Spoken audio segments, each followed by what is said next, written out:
Okay. Bismillahirrahmanirrahim. Assalamualaikum warahmatullahi wabarakatuh dan salam keluarga Malaysia, sihat sejahtera. Jumlah kes COVID-19 yang dilaporkan untuk 5 hari pertama dalam minggu epid yang ke-27, iaitu 3 hingga 7 Julai, menunjukkan peningkatan sebanyak 31% berbanding dengan jumlah kes yang dilaporkan untuk tempoh yang sama pada minggu epid yang lepas. Kalau kita melihat juga indikator-indikator yang lain, sebagai contoh, jumlah kemasukan pesakit harian baru COVID-19 yang dilaporkan untuk 5 hari pertama minggu ini berbanding dengan minggu yang lepas, ada peningkatan sebanyak 13.7%. Peningkatan sebanyak dari 835 pesakit kepada 968 pesakit di hospital. Bilangan kemasukan hospital ini masih kebanyakan majoriti dia adalah kategori 1 dan 2, iaitu 54% pada minggu ini, setakat ini adalah kategori 1 dan 2, manakala bagi kategori 3 hingga 5 adalah 46%. Maknanya kita masih lagi mengamalkan pendekatan untuk kita masukkan golongan yang berisiko tinggi walaupun mereka berada pada kategori 1 dan 2. Peningkatan ini adalah sesuatu yang telah pun kita jangka dan sesuatu yang telah pun saya telah keluarkan kenyataan pada 2 minggu yang lepas berkenaan dengan peningkatan kes di Malaysia dan juga peningkatan kes di seluruh dunia. Peningkatan ini didorong oleh beberapa faktor, tetapi faktor yang utama adalah varian yang sedang dominasi. Di peringkat dunia, varian yang mula dominasi adalah varian Omicron, sublineage BA4 dan BA5. Di peringkat global, sublineage BA4 telah menunjukkan kadar peningkatan daripada 11% pada minggu epid yang ke-24 kepada 12% pada minggu epid yang ke-25. Tetapi yang membimbangkan adalah sublineage BA5 yang menunjukkan peningkatan dari 37% ke 52% di peringkat global.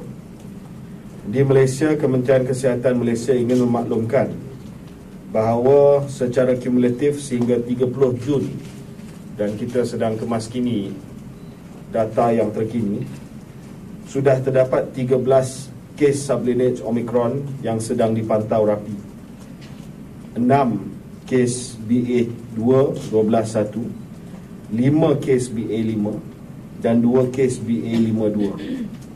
Setakat ini tidak ada kes BA4. Bermaksud bahawa BA5 sudah pun ada di Malaysia. Dan kes-kes ini adalah kes jujukan genom yang dibuat ke atas kes-kes positif antara bulan Mei dan Jun.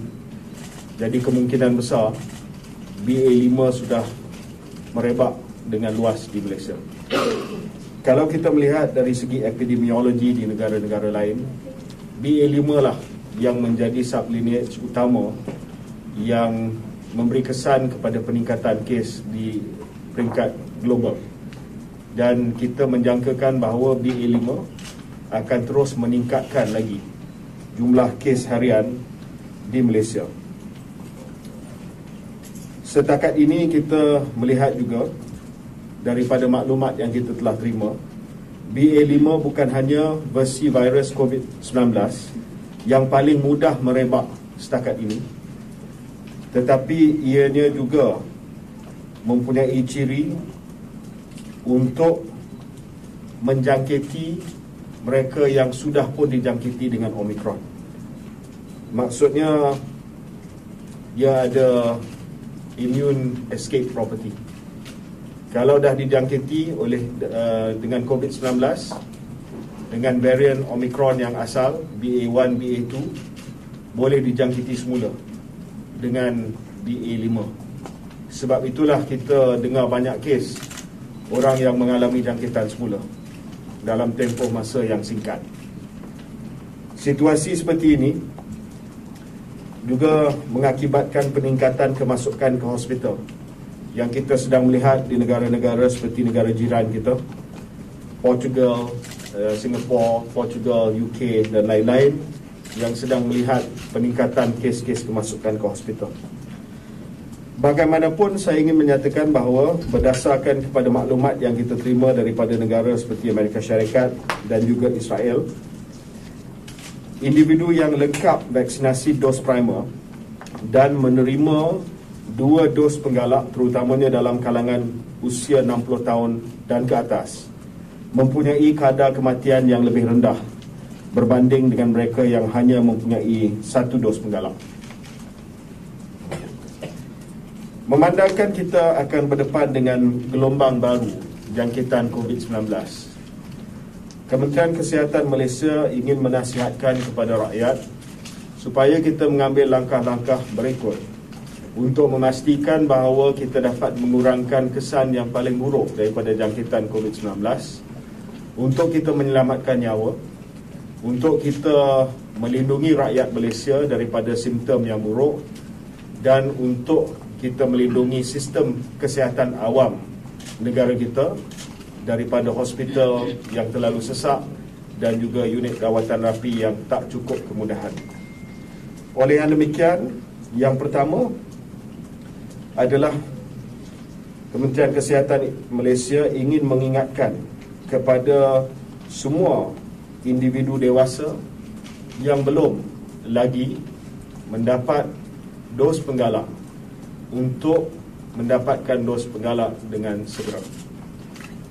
Kita tahu bahawa vaksin mungkin tidak dapat putuskan rantaian jangkitan, tetapi vaksin sangat berkesan untuk mengurangkan kesan terburuk COVID-19 dan untuk mengurangkan gejala-gejala buruk COVID-19. Ini adalah fakta yang telah pun dibuktikan. Vaksin yang kita sediakan untuk rakyat Malaysia adalah berkesan untuk mengurangkan kesan buruk COVID-19 walaupun kita dijangkiti. Sehingga 7 Julai, seramai 68.6% individu dewasa telah mendapat dos penggalak pertama vaksin COVID-19. Oleh demikian, ini bermaksud bahawa seramai 31.4% daripada golongan dewasa di Malaysia masih belum dapat dos penggalak. Dari segi jumlah dia, itu adalah seramai 7,393,199 orang. 7,393,199 orang yang masih belum mendapat dos penggalak.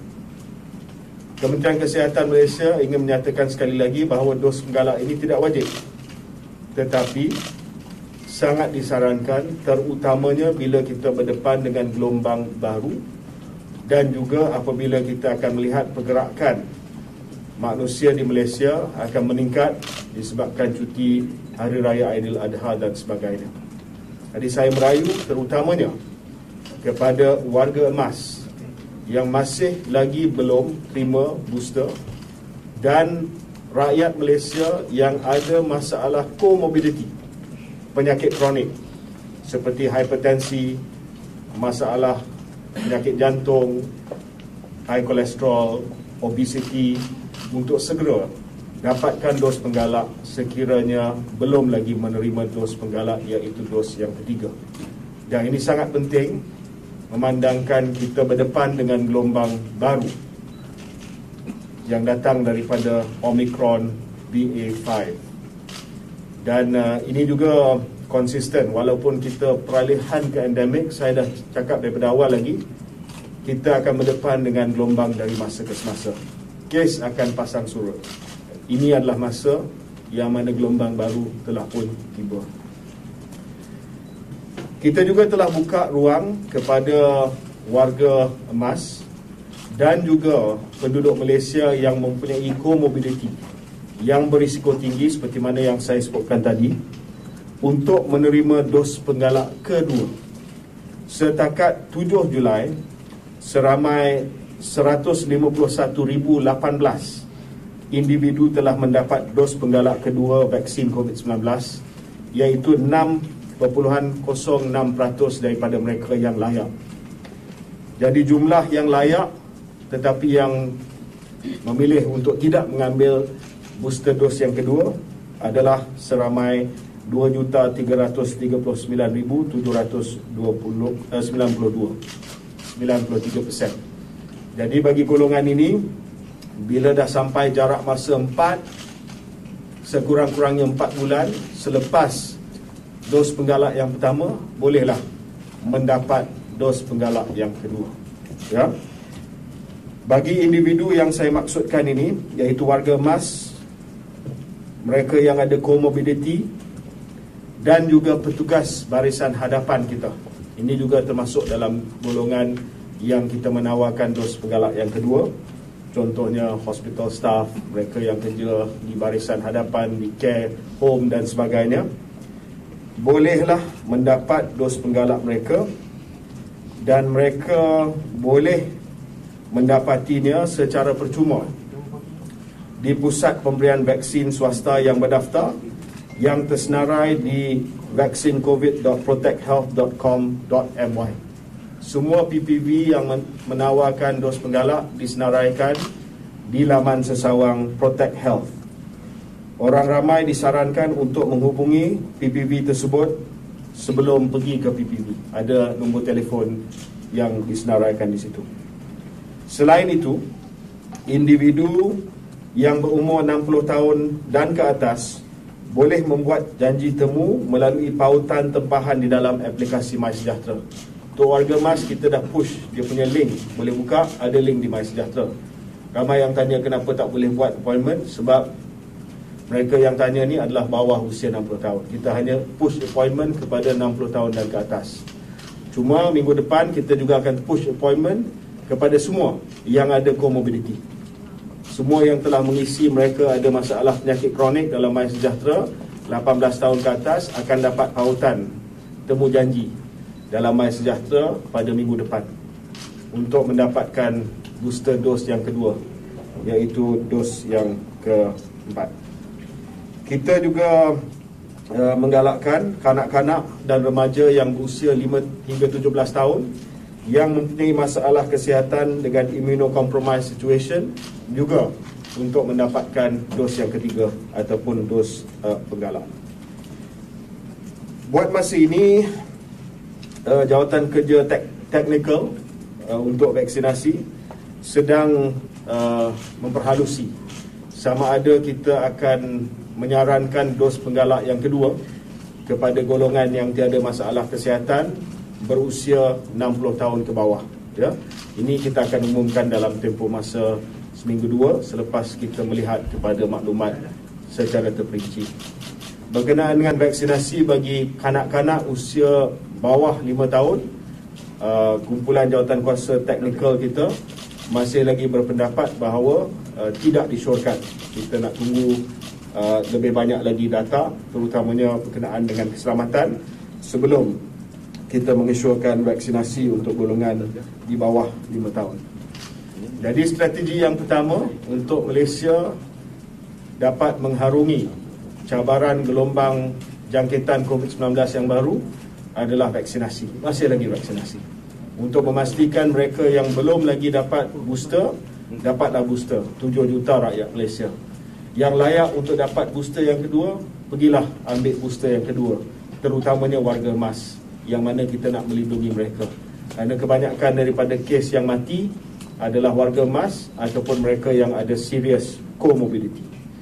Strategi kedua adalah untuk memastikan bahawa kita dapat merawat mereka yang berisiko tinggi yang dijangkiti COVID-19.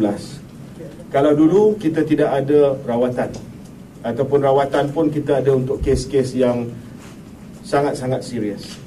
Sekarang ini kita ada rawatan untuk kes-kes yang baru dijangkiti COVID-19. Kita ada ubat antiviral yang bernama Paxlovid yang kita bagi secara percuma. Ubat Paxlovid diberikan kepada kumpulan pesakit COVID-19 berisiko tinggi, 60 tahun ke atas, comorbidity, obese ataupun tidak lengkap vaksinasi, yang mengalami gejala ringan hingga sederhana. Kriteria pesakit COVID-19 yang layak untuk pemberian ubat Paxlovid adalah mereka yang umur 18 tahun ke atas, mengalami jangkitan COVID-19 kategori 2 dan 3. Maksudnya kalau sakit tekak, kalau usia 60 tahun ke atas, ataupun kalau usia 40, 50 tahun, 30 tahun, tapi seriously comorbid, ada high blood pressure, hypertension dan sebagainya, sakit tekak, boleh pergi untuk mendapat Paxlovid di fasiliti kesihatan yang disenaraikan. Dengan pemberian Paxlovid ini, kita yakin bahawa mereka tidak akan perlu dirujuk ke hospital dan mereka akan diberi rawatan yang berkesan untuk memastikan bahawa gejala mereka tidak terlalu serius. Setakat ini, sehingga 3 Julai, seramai 4,001 pesakit di Malaysia telah diberikan ubat Paxlovid dan tiada seorang pun yang telah mengalami kesan sampingan yang serius. Golongan berisiko tinggi mendapat jangkitan COVID-19 yang teruk adalah mereka yang ada diabetes, darah tinggi, masalah buah pinggang, asma, penyakit paru-paru kronik, penyakit jantung dan kanser. Yang inilah yang kita nak bagi ubat antiviral Paxlovid supaya mereka tidak mengalami kesan yang lebih buruk. Pesakit yang menepati kriteria yang saya nyatakan tadi diminta hadir ke CAC di klinik kesihatan dan hospital kerajaan untuk dibuat penilaian dan diberikan ubat Paxlovid sekiranya layak. Oleh itu, sekali lagi saya ingatkan, jangan takut untuk ke CAC kerana kelewatan untuk mendapatkan rawatan boleh mendatangkan kesan jangkitan yang lebih teruk. Kalau tangguhkan rawatan Paxlovid, dia akan menjadi lebih serius dan mungkin terpaksa masuk ke hospital. Senarai CAC di klinik kesihatan dan hospital kerajaan yang menawarkan ubat Paxlovid akan dikemas kini dalam laman web covid-19.moh.gov.my dari masa ke semasa. Pesakit juga boleh mendapatkan rawatan dan bekalan ubat antiviral Paxlovid di 97 fasiliti perubatan swasta, termasuk hospital dan klinik. Senarai fasiliti swasta yang menyertai program peluasan rawatan Paxlovid akan saya edarkan kepada media supaya dapat disiarkan. Kalau pergi ke fasiliti kesihatan swasta, sama ada hospital ataupun klinik swasta, Paxlovid percuma.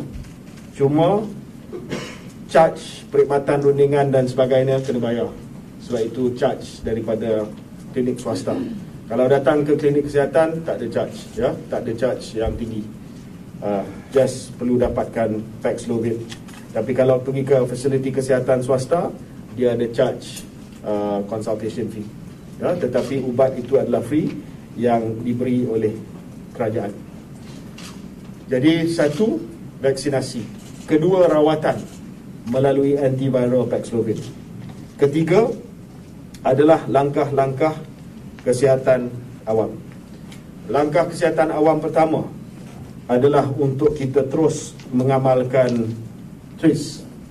Ya, saya rasa ramai dah lupa dah TRIS. Test, report, inform, isolate, support. Ya, kita mesti terus melapor kalau sekiranya didapati COVID positif dalam MySejahtera supaya Kementerian Kesihatan Malaysia juga tahu berkenaan dengan kes-kes yang ada di negara kita. Sebagai contoh, setiap hari, saya bagi contoh daripada semalam.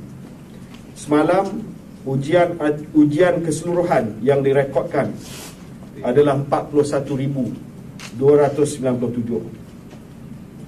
Daripada jumlah tersebut, 4,874 sahaja adalah RT-PCR. Dulu ingat tak kita buat RT-PCR sahaja? Sekarang ni RT-PCR is the minority of the testing. RTK antigen yang dibuat secara profesional 25,712 akan di-key-in oleh pengendali fasiliti kesihatan.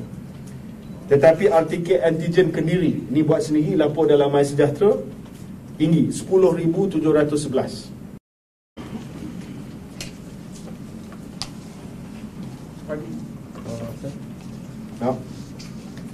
Boleh komen tentang semalam Singapura ada laporkan satu kes tempatan kes monkeypox melibatkan seorang lelaki warga Malaysia berusia 45 tahun. Boleh minta Menteri kongsikan info tentang kes ini, dan kerajaan Malaysia ada apa-apa pencegahan virus monkeypox? Terima kasih atas soalan berkenaan dengan cacar monyet ataupun monkeypox. Sehingga 7 Julai, kes disyaki monkeypox yang telah dinotifikasikan kepada Kementerian Kesihatan Malaysia kekal 5 sahaja. Dan seperti mana yang saya telah memaklumkan, kesemua kes ini adalah didapati bukan monkeypox. Dan semua kes ini telah pun disahkan. Satu kes HFMD dengan koksaki A6, 3 adalah kes jangkitan varicella dan kes chickenpox, dan 1 shingles, dan 1 kes didapati negatif virus penyebab HFMD dan negatif varicella. Lepuh hanya di kaki dan tiada demam, dan telah kering selepas 5 hari. Jadi kekal tidak ada monkeypox setakat ini. Namun demikian, kita telah diberitahu bahawa ada kes monkeypox yang melibatkan rakyat Malaysia di Singapura.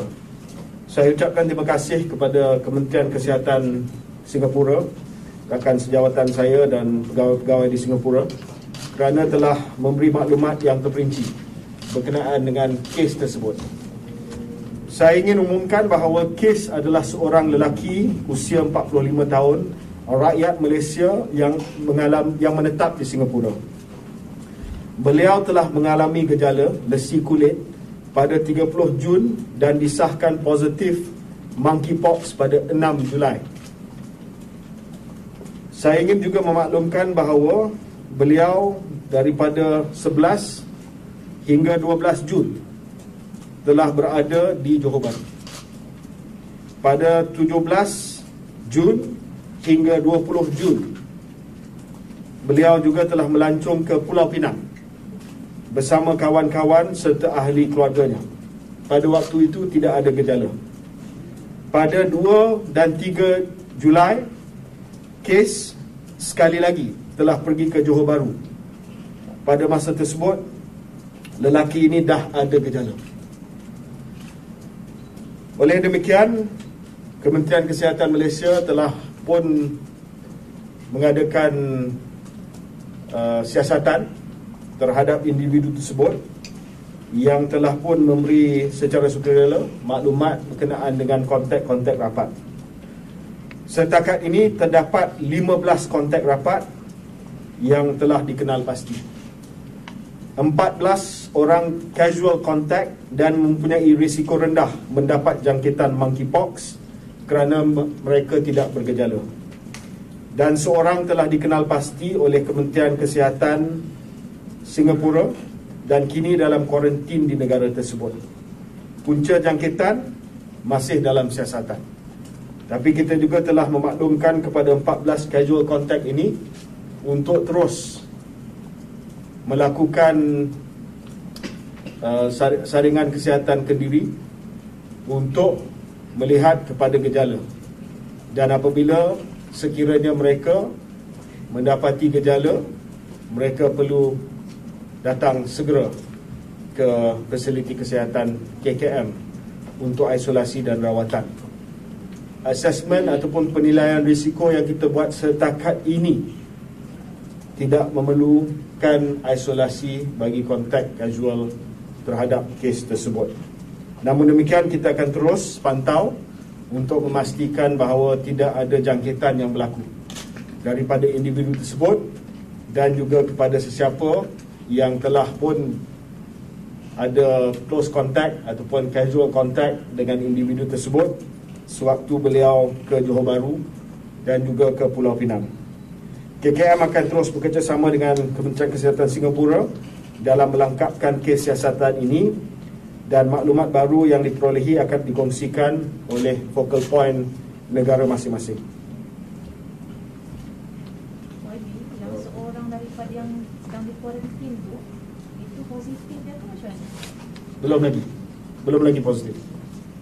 Isteri dia macam mana? Isteri dia macam mana? Dia tidak berkahwin. Disyaki jangkit di Singapura atau jangkit di Malaysia? Tak tahu ni.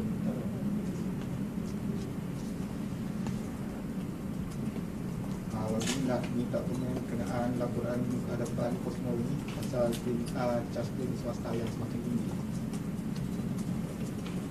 Bagi pembayaran ataupun fee di fasiliti kesihatan swasta, klinik swasta, kita memang ada jadual dan kita belum lagi membuat pindaan kepada jadual fee untuk klinik swasta. Sebenarnya mereka minta supaya ceiling fee konsultasi sebagai contoh dinaikkan sebab dah terlalu lama di paras yang sama.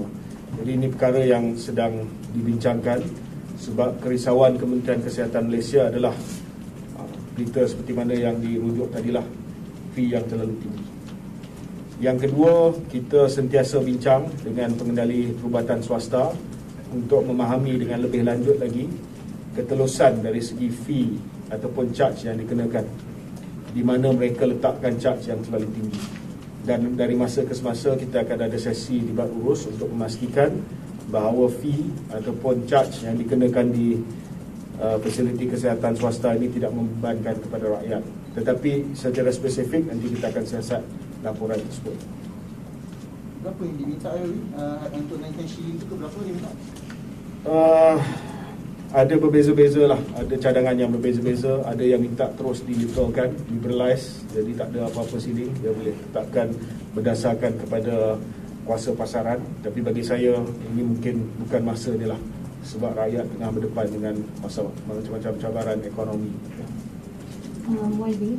The general perception is that and your advice is for the second booster dose to be taken by 60 and above and those with comorbidities, but there are private facilities that are already offering it for people who just want to come. So what's your comment on that? So kita bagi kelonggaran, ya, kita bagi kelonggaran untuk mereka yang nak keluar negara. Tak kira sama ada mereka usia 60 tahun ke atas ataupun bawah. Banyak yang ambil loophole tersebutlah untuk pergi dan mengaku nak keluar negara tapi dapat booster dose yang kedua, ya. Ini saranan Kementerian Kesihatan adalah 60 tahun ke atas. Tapi kalau dia nak pergi sana, dia mengaku dia nak pergi keluar negara, kita pun tak tahu macam mana nak check.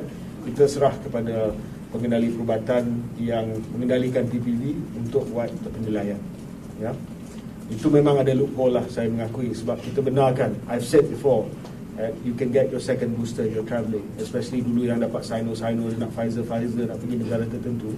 Jadi ramai yang ambil loophole tersebut, dia pergi PPV, dia kata saya nak travel, saya nak dapat booster yang kedua. Cuma bagi saya lah, ya, sebab kalau usia bawah daripada 60 tahun, kalau dah ambil booster yang pertama, lebih baik kita tunggu hingga saranan dibuat oleh KKM. Sebab kita tahu juga tentang timing booster tu, tentang keberkesanan booster tu, dan kita tidak mahu supaya nanti ada waning immunity di kalangan terlalu ramai rakyat kita. Tetapi saya dah minta TWG untuk buat saranan, kalau boleh kita turunkan kepada 50 tahun dahulu dan slowly we step down.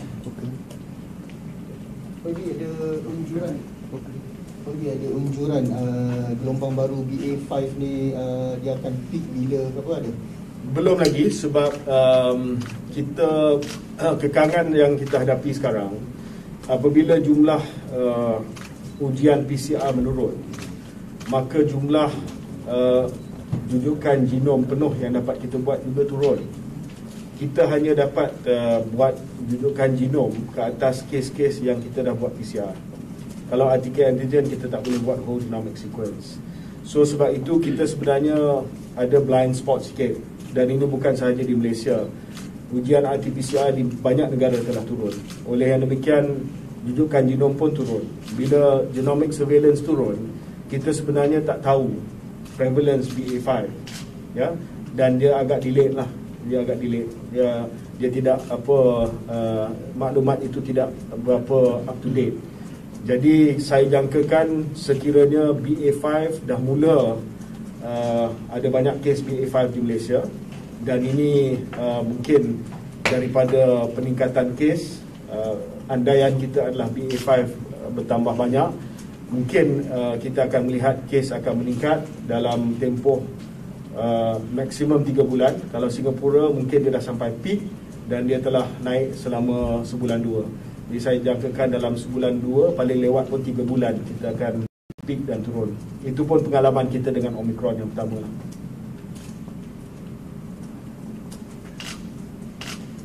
Ini gelombang berapa punya tepat? I guess so, yeah. Okay, Alifah from Code Blue, maybe we have 3 questions. I'll ask one by one. Firstly, also berkenaan dengan unjuran COVID already, but in terms of the severe COVID cases involving BA4 and 5, since the variant appears to affect the lungs more than BA2. So do you have probably any projection or explanation as to the severity of the cases that are coming in from these variants? At the moment, we're not seeing, pada waktu ini kita tidak melihat perubahan daripada severity ataupun keterukan kes ini. Saya dimaklumkan oleh pakar penyakit-penyakit bahawa kemungkinan besar keterukan kes BA5 ini tidak lebih teruk daripada gelombang Omicron yang asal. So we are expecting the severity to be roughly the same as the initial Omicron wave. Okay, my second question, YB, is on the HRPB's ambulance response case. We understand that the Perak Health Department has set up an independent committee to investigate the case further. So can we know who the key members are, their terms of reference, how long the inquiry will take, and when the report is expected to be released to the public?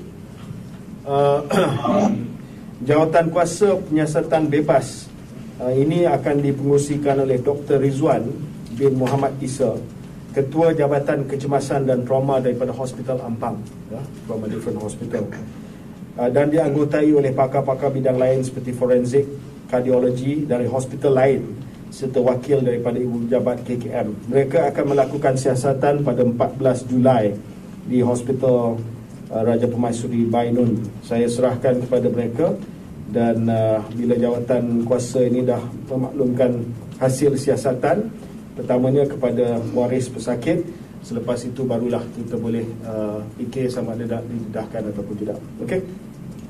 Sorry, last question. You spoke in Singapore last month about the possibility of introducing a social health insurance. So are you proposing mandatory social health insurance? If so, what's the proposed payroll reduction rate? Saya kata itu antara jalan penyelesaian, bukan kita nak buat. Saya kata kalau kita terus dengan perbelanjaan kesihatan yang sedia ada, yang sudah pun tidak mencukupi, kita tidak dapat menampung rawatan untuk rakyat Malaysia 10 tahun akan datang. Jadi sama ada kita tambah peruntukan daripada Kementerian Kewangan ataupun kita melihat kepada option-option lain. Jadi itu salah satu option, tapi masih lagi dibincangkan dan sudah pasti akan menjadi topik untuk kertas putih yang akan dibentangkan di Parlimen nanti. Alright. Ravi, TMI. Ya.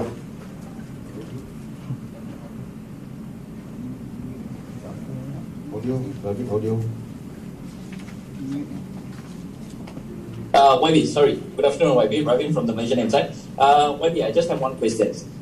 People who test positive will have HSO issued who are quarantined at home and all these things. But literally they can go out without notifying, because there is no one checking at the premises and everything. And now with the highly infectious BA.5 variant is already detected, would you encourage premise owners to check at least the status of these people when they're going inside the premises to prevent these people who are testing positive to go in? Thanks, kita dah maklum kepada premise owner bahawa ini adalah tanggungjawab mereka. Kita dalam fasa peralihan ke endemik ini, kita tak suka paksa lagi, sebab kita kena biasakan diri untuk hidup dengan virus ini. Sampai bila kita nak kena paksakan dengan penguatkuasaan undang-undang dan sebagainya.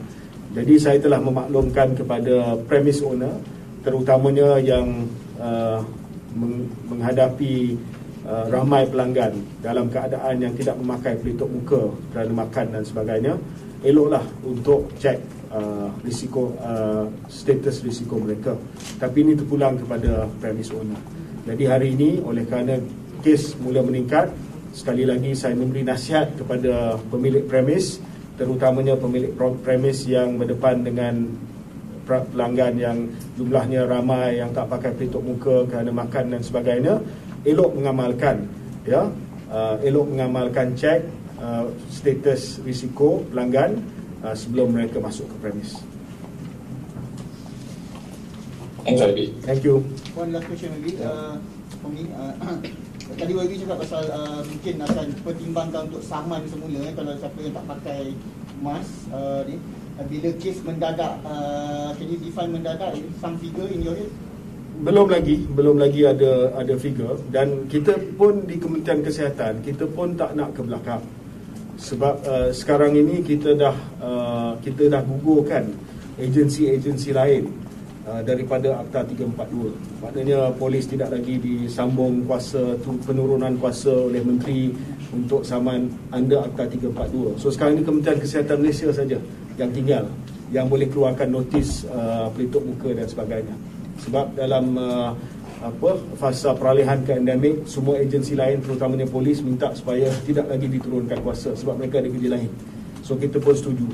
Jadi sekarang ini sumber untuk menguatkuasakan itu pun terbatas sebab hanya Kementerian Kesihatan saja. Jadi seeloknya kita tak nak sampai ke tahap tersebut lah. Dan saya pun tak nak keluarkan notis compound lagi dah, sebab sepatutnya kita tahu apa nak dibuat. Lagipun kalau terpaksa keluar notis compound, ramai rakan-rakan menteri saya yang kena. Anyway, so what I'm trying to say is that saya harap kita tak perlu sampai ke tahap itu, dan kita akan dapat patuh kepada apa yang wajib. Okay, satu lagi yang saya nak sebut, ini berkenaan dengan keadaan sumber manusia di Hospital Tunku Azizah, sebab benda ni keluar dalam media sosial ya. Jadi saya nak maklumkan bahawa seramai 91 pegawai perubatan yang telah menamatkan latihan siswazah dan tamat tempoh penajaan hadiah latihan persekutuan telah diluluskan pertukaran masuk ke Hospital KL dan Hospital Tunku Azizah mulai 18 Julai. Ini to address yang shortage itulah yang keluar dalam media sosial. Jadi kelulusan pertukaran ini dibuat selaras dengan pelaksanaan urusan pertukaran keluar seramai 86 pegawai perubatan yang menamatkan latihan siswazah ke fasiliti kesihatan lain. 86 dah tamat, dia keluar. So hari itu ada berita yang keluar kata tak cukup doktor, manpower shortage dan sebagainya. 91 akan kita hantar ke HKL dan HTA pada 18 Julai. Okay? No more questions. Terima kasih semua. Thank you.